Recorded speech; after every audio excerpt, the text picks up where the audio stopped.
All right, let's jump right into this explainer. We are looking at a world that, honestly, most of us rarely see. Yet it's literally the foundation of global trade.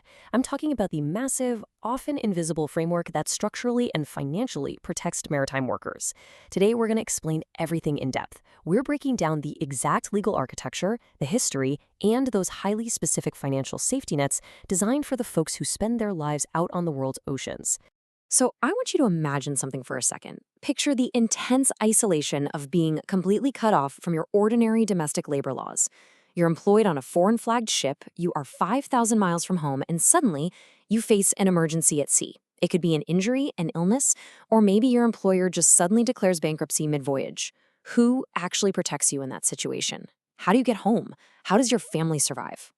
For seafarers, these aren't just hypothetical questions. They are absolutely existential. Okay, here is our roadmap for today. 1. The vulnerability at sea. 2. The Maritime Bill of Rights. 3. India's domestic delivery mechanism. 4. An unusual funding model. 5. Concrete schemes and figures. And finally, 6. Welfare versus retirement savings. Let's get into it. Section 1. The vulnerability at sea, a structurally different profession. You know, if you work in an office and you get hurt, your local labor laws just automatically apply. But for seafarers, it's a completely different ballgame. They are often out at sea for months, physically cut off from those normal protections. They're frequently sailing on foreign-flagged vessels, getting paid by foreign employers. Historically, if something went wrong, like a ship owner going bankrupt and literally just abandoning the crew at a random port, there was absolutely no clear route back to their home state's welfare system. This unique vulnerability is exactly why seafarers couldn't just be folded into ordinary labor law. They desperately needed their own dedicated legal architecture. Section 2. The Maritime Bill of Rights, setting the global floor.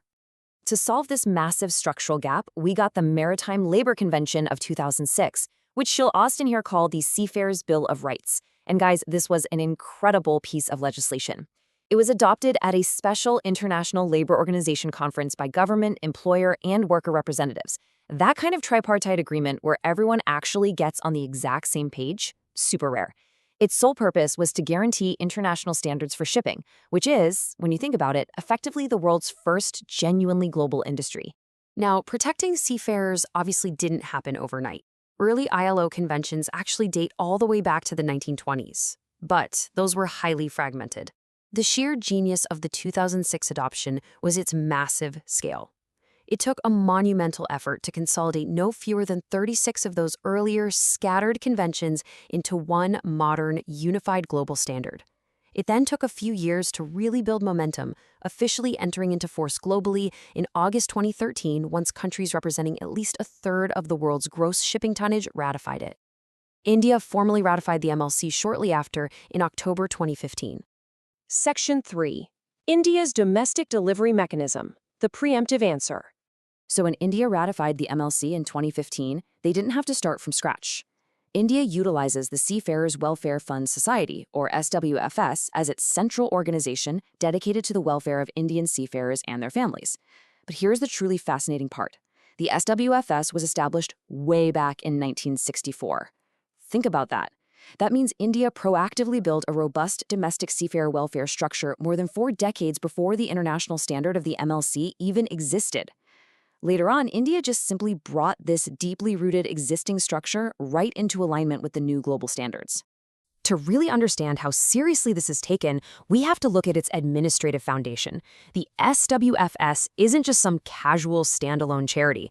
It is administratively controlled by the Ministry of Ports, Shipping, and Waterways. And crucially, it holds dual legal registrations. First, under the Societies Registration Act back in '64, and then as a trust under the Bombay Public Trust Act in 1966.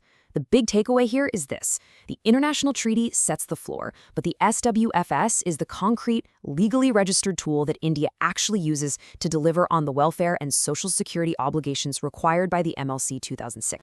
Section 4. An unusual funding model. Where the money comes from. Explaining this funding mechanism in depth reveals just a genuinely brilliant design, because we aren't talking about standard taxpayer money or some basic government budget line here. The initial corpus was actually born from capturing a historical wage gap.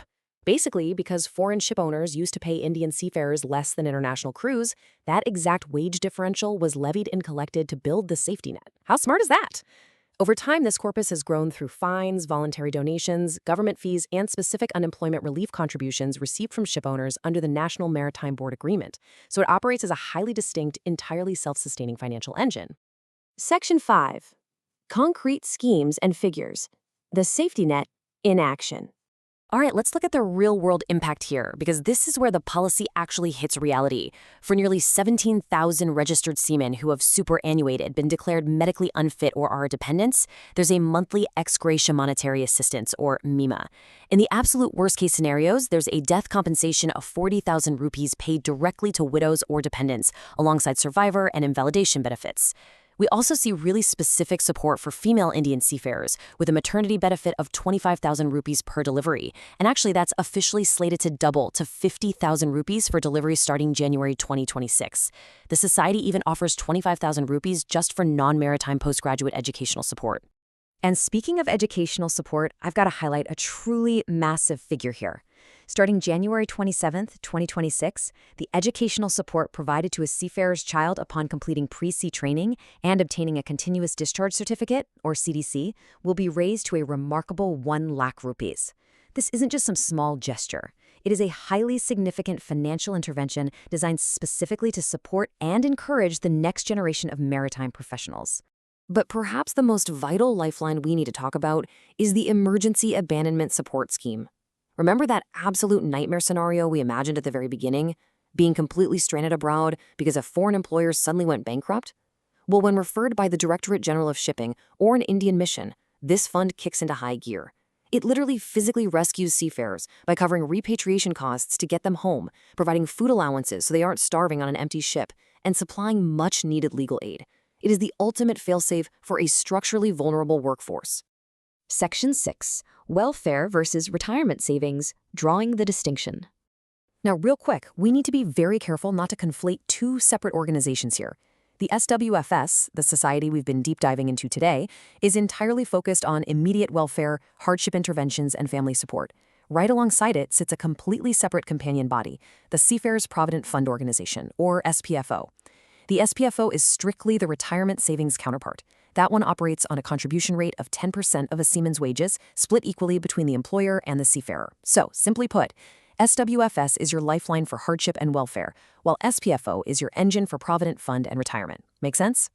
So, we've seen today that thanks to the MLC 2006 and India's SWFS, an incredibly robust, deeply funded legal and financial safety net totally exists for maritime workers.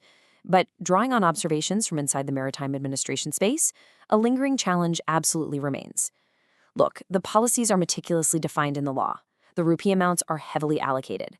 The safety net firmly exists on paper.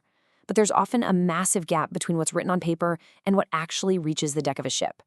Does every working seafarer out there actually know these specific schemes exist? And maybe more importantly, do they know how to catch this net when they fall? It's definitely something for all of us to think about as we consider the true, on-the-ground reach of global worker protections.